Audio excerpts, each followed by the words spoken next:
So buti na lang nabasa mo yung thumbnail ko. Bago ka bumili ng impact wrench or power drill or impact drill or impact, panoorin mo muna to, no? Meron akong ipapakitang produkto sa'yo. Yan, obvious naman kung ano, yung Tansu, na baka sakaling maging option mo. Ako hindi binayaran ni Re. I-share ko lang sa'yo kasi isang taong ko nang gamit Re, ayos na ayos pa rin ng performance, no? Kapag pinadala sa iyo Re, may kasamang box. Pare yung box. Sa box merong naka-outbox na, ayan o, Tansu. Original to kasi hindi siya aluminum. Tansu nga nakalagay, di ba? So Tansu Re. Yan. So kapag na-receive mo rin box na Re, o nga pala sa Shopee nga pala, ang halaga na rin nasa 1.8 hanggang 2.5, no? So sa Shopee ko rin binili. Ito yung branded na China brand. Okay? Pangalan ulit niya is Tansu. Okay? Ang kasama niya sa box is ito. Yung pinaka drill mo, yung battery mo, ang pinili ko yung Tencel. Yung Tencel na yan, tumatagal yan depende sa gamit mo.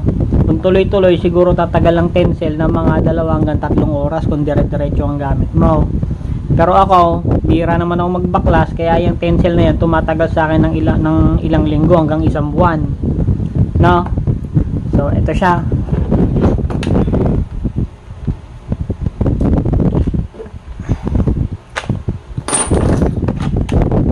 So ari yung matatanggap mo. Ito yung pinaka drill niya. Kinaibahan nito sa ibang nagamit ko, mabigat ari. So yan, mabigat aring drill niya. At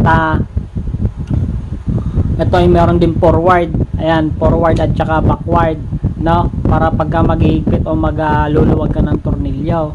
Brushless na rin are. Ayan, nakalagay din brushless Ayan, brushless.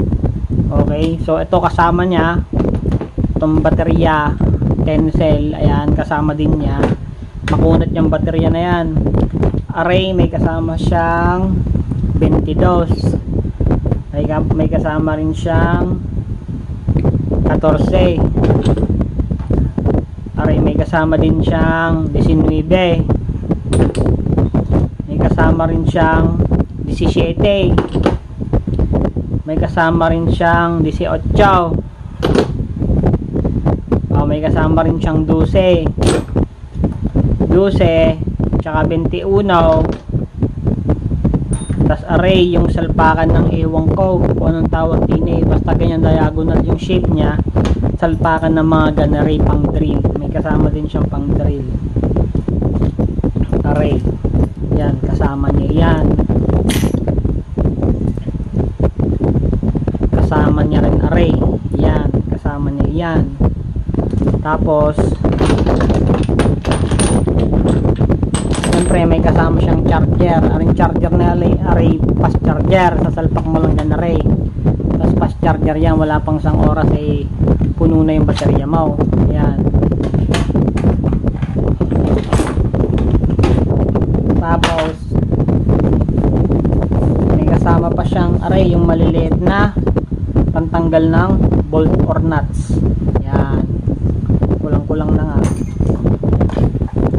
So array, yan, pwede siyang forward. Ayan, forward ang ikot niyan. Pwede rin backward, pangluwag. Sa forward niya, pindutin nyo lang array. Pwede nyo siyang ma-high. Ayan, naka-high siya. Pagka low, lilipat yung ilaw niya sa baba. Yun, low naman yung ikot niya. Ito yung high. Yan, high, low. Okay. Sa reverse naman, sa reverse pwede mong yung tuloy-tuloy na reverse or pwede rin na yung mag-automatic stop na reverse. Ayan, automatic stop. Ito yung tuloy-tuloy. Ayan. So tatanungin nyo ako kung malakas ba array. Oo, malakas array kasi pinambabaklas ko array ng gulong ng aking motor. Tsaka kung ano-ano pa. Nakakasira nga array ng positive. Ayan nasira niya. Yan sobrang lakas. Subukan natin na rin sa motor para makita nyo kung malakas ba talaga o hindi. So array, baklasin natin array. Ito ay aking rear wheel. At syempre kailangan laging maigpit ang tornilyo din eh. Ayan, number 22 yan, 22 mm. Baklasin natin.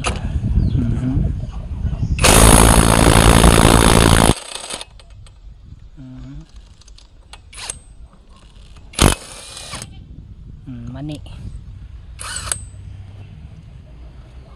Ganun lang siya kadali baklasin, kaso nadumihan ko na.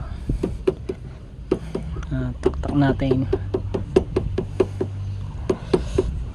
Yan, higpitan naman natin.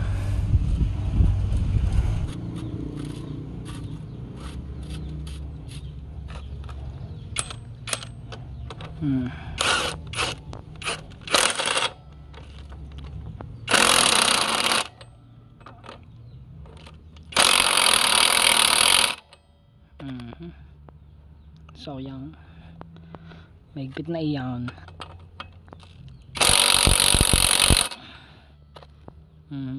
Nayuyupi na nga yun, sobrang higpit. Nabungi na. So ganun siya kalakas now.